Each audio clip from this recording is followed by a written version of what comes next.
Hello.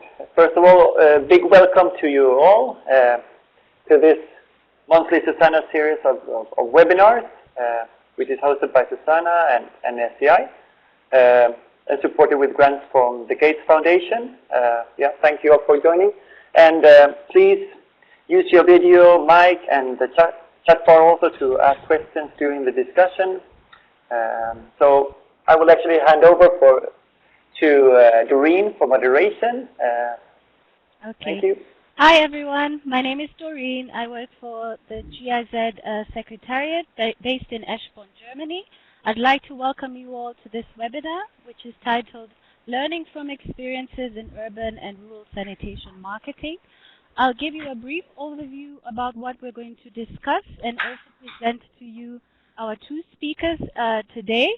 And then we'll have a session where you can ask us questions. I'll be monitoring the chat on a regular basis just to make sure that all your questions are answered by the speakers.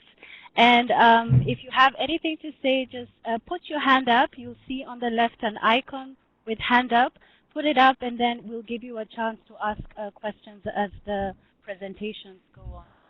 So just a quick overview. We'll have welcome and introductions.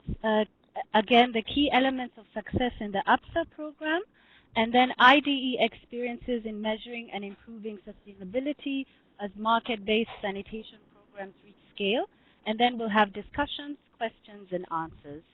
Our two presenters are Simon Okoth and Greg Lestico.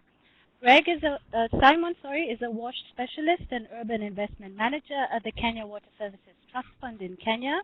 And he has extensive knowledge and experience in areas spanning across WASH programs, concept development, programming, implementation, monitoring, and evaluation.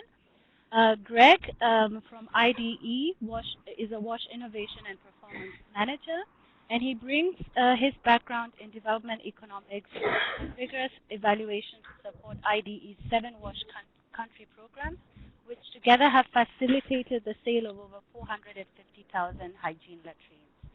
So I'd like to take this time for I believe I'll start with the speakers just to say a quick hello and to give a brief overview of what will be discussed today. Simon, I hand over to you.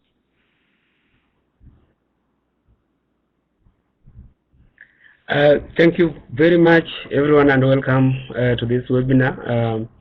As Doreen did say, my name is Simon Okoth. I work for Water Services Trust Fund. I hope you can hear me. Yes, we can hear you. Can you hear me? Oh, yes, we can. Great. As urban investment manager, basically I work through all sector components, including water supply, sanitation, and other related programs. But particularly, I've been heading the UBSUP program for now close to 6 years, and I've seen it develop from a scratch through the concept all the way to now we are upscaling the program. So basically that is the program that I would want to present to the audience today, and basically also focusing so much to the sanitation marketing component of the all complex program that we are implementing, including technology options, financing models. We've picked sanitation social marketing component of that particular program. So yes, UBSUP is, if I move forward, I would say that UBSUP initially was a 5-year program, which has since been extended to 6 years, aiming to improve the livelihoods of urban poor residents by improving access to sanitation services. It had 4 critical objectives, including constructing up to about 80,000 toilets, meant to reach over 400,000 residents in the urban low-income areas. It also had a strong focus on implementation of a monitoring system that would track access. It also looked at encouraging participation by various I would say, stakeholders, most importantly, those that are within the framework of the water sector reforms, and then a concept that also looked at the sustainability of all that intervention altogether. So from the onset of the program, we did conduct a study, and the study aimed at bringing out the salient issues that needs to be addressed with the policymakers, with the households, with the other implementing agencies, the regulators, salient issues that need to be addressed in order to ensure that sustainable sanitation is basically achieved in urban low-income areas. And so the study came out with various recommendations. One of the recommendations was to really establish 3 components from where we can tackle the sanitation situation in the country. And basically that was led by technology. There was also the sanitation financing and business model formulation. And of course, part of that concept also included the critical element of promoting sanitation in urban low-income areas, including promotion of hygiene and social marketing of the developed program components. Basically, if you look at the social marketing in the rural setting, there is no significant departure that we did make in the context of urban sanitation marketing, but there are critical elements that were also motivating the inclusion of this component. One, we were looking at the issues of payment for sanitation services, and indeed, one of the aspects that we did recognize in the study is that people are willing to pay for good sanitation. And if the sanitation implemented being of high quality and enough to satisfy their needs, then they will be actually putting sanitation payment, sanitation services payment as a priority within the households. There was also the question of buying in the support from the government. Remember, the country just by then had adopted a new constitution, which actually devolved the function of sanitation services to the county government. So there was really need to really get the county government support the sanitation initiative that we were undertaking. And then the other motivation was the fact that sanitation is business. So we were looking at how do we create small-scale entrepreneurs and enhance even the utilities, the water service providers' revenue from operating some of these key components of sanitation through the sanitation value chain. And then we're also looking at marketing as a tool that will make the implementers understand better the constraints that sanitation, the customers, the would-be customers face with sanitation challenges.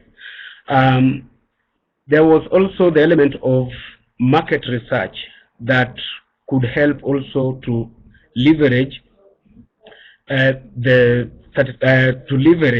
the overwhelming support that comes from the households and would be consumers, and this by promoting these products would create an understanding at the very lowest level, what we call micro level.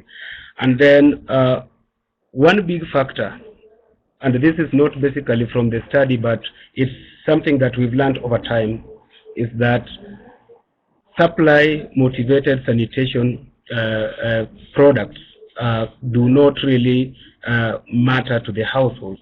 They would want to get involved. They would want to feel like they own the whole process. And so we looked at sanitation marketing as a means of also promoting ownership amongst the households. So those are the motivators for the program. The social marketing formulation of the concept took a bit of time because we were looking at the entire sanitation value chain, and the entire sanitation value chain, the key person is the household, the would-be user, the customer. So the focus was the customer, but there is an extension from the customer from the back end of the toilet. So we're looking at how do we then also address people, the key players along that sanitation value chain behind the toilet. And so we were looking at the targeting the policy makers, we were targeting the service providers, we were targeting the entrepreneurs to provide linkage between the toilet and the major functions of the utilities that is offering treatment work.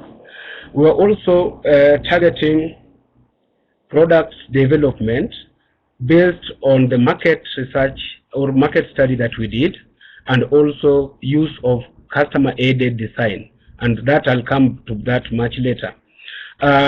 So the whole package then revolved around developing targeted messages to inspire that whole lot of different stakeholders to play their critical roles towards improving sanitation services in urban low-income areas.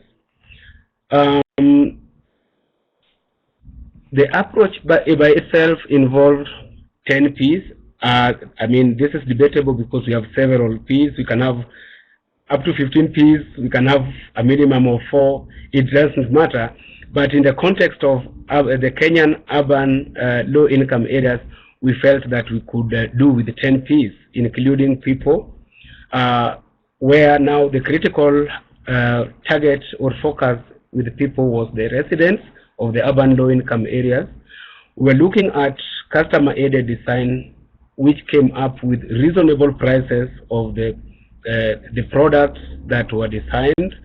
And then we're looking at the place, and mostly these are areas that are outside the coverage or the network of sewer systems in major towns.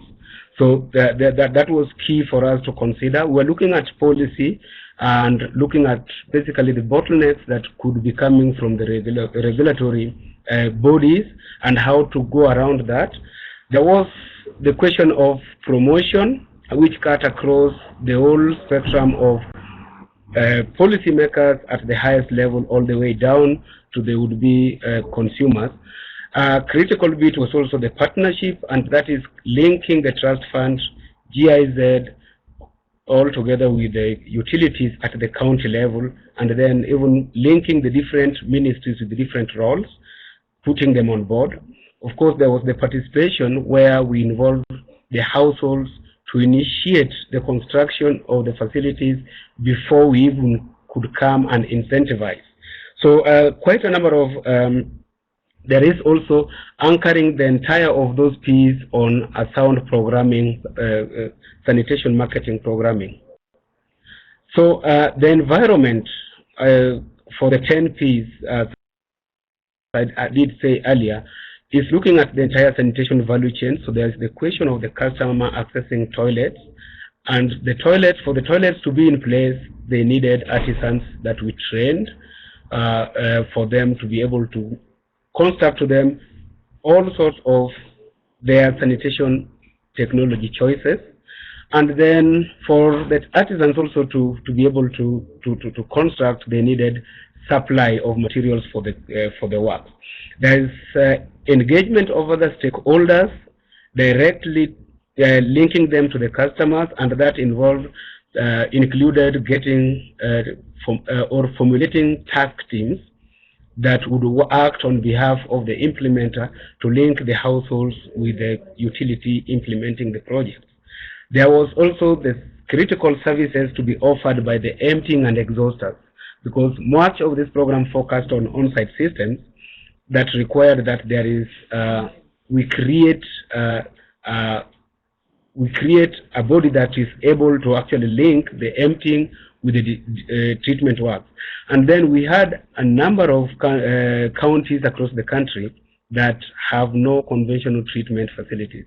So we finance construction of decentralized treatment facilities, and so then so that as we improve the access to toilets, there would also be the holistic service delivery by the utility after we enable them to have this DTF, which can then also be accessible and then motivate operations by the exhausters and intermediate exhausting bodies, what we call sanitation teams.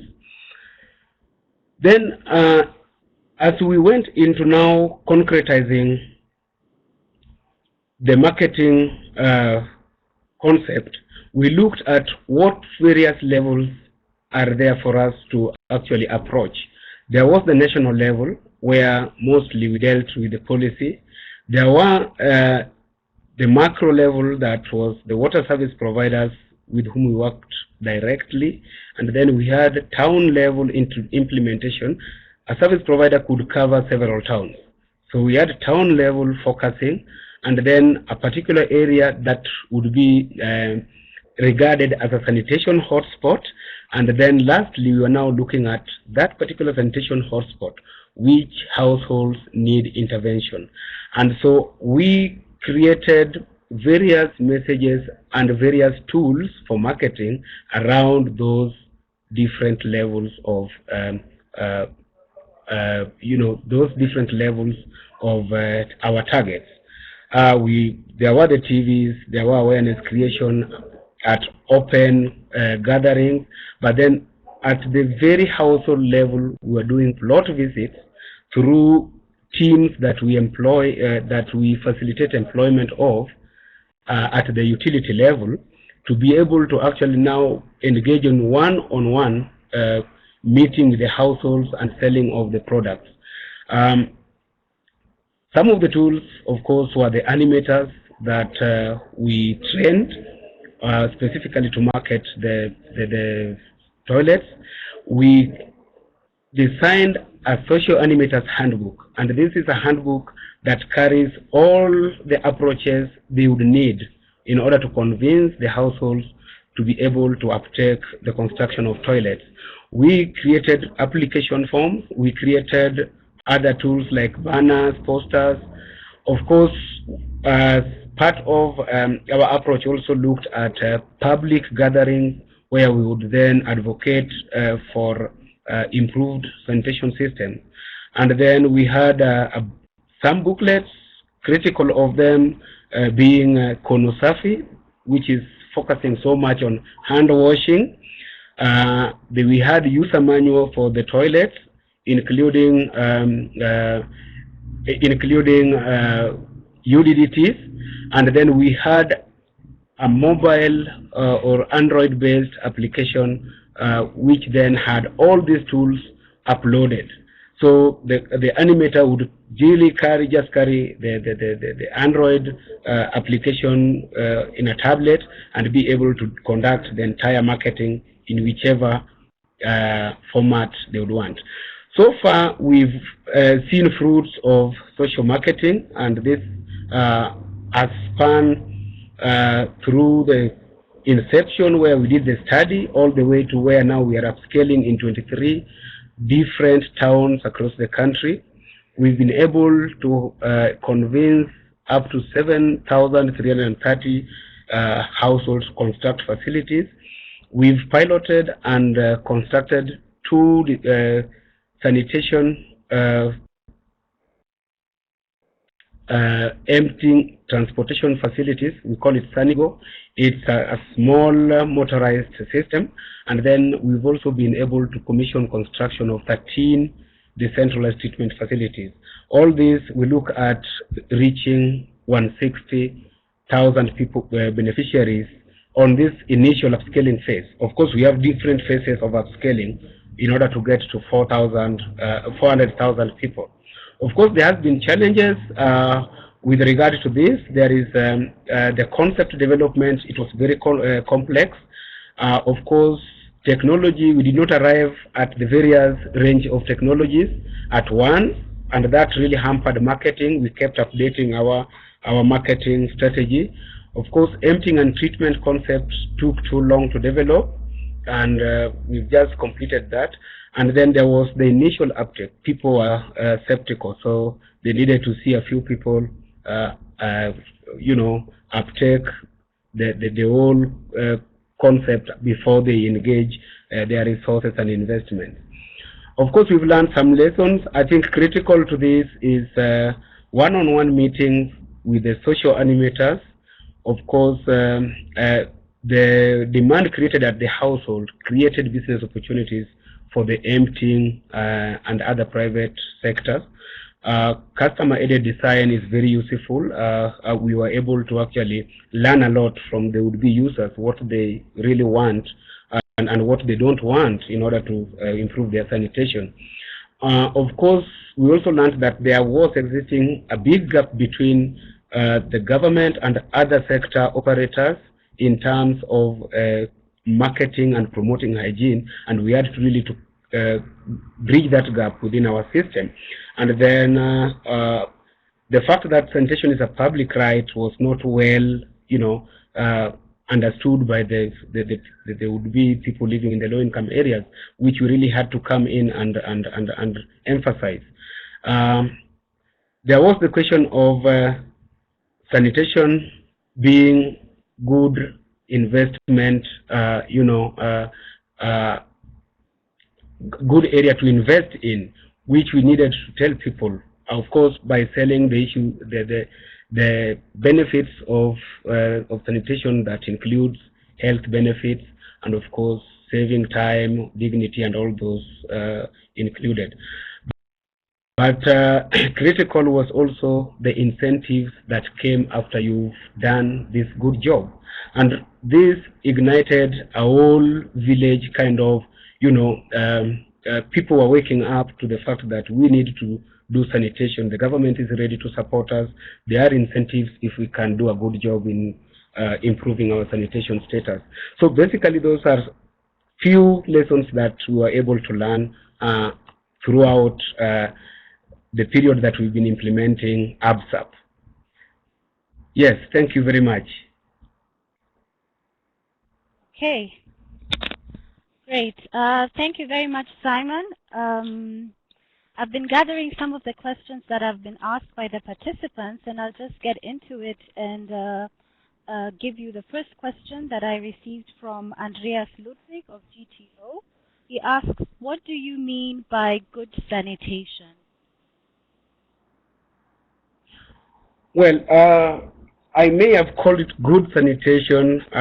Sometimes we call it basic sanitation, but I believe basic sanitation in the context of, if you look at sanitation marketing, where you start the promotion from for the people who basically don't have access to anything, those who are practicing open defecation, then you would be talking about basic sanitation. But in urban areas where some of these technologies are regulated, you would find that some of them, like pit latrines, are no longer acceptable in some of the urban areas. So then what we call good sanitation is sanitation that would fulfill the basic threshold provided in a particular low-income area. The second question that Andres from WaterAid asked is, when you say the poor are willing to pay, is that based on some evidence or is it an assumption? How poor are the poor that are willing to pay? Does that also include the poorest?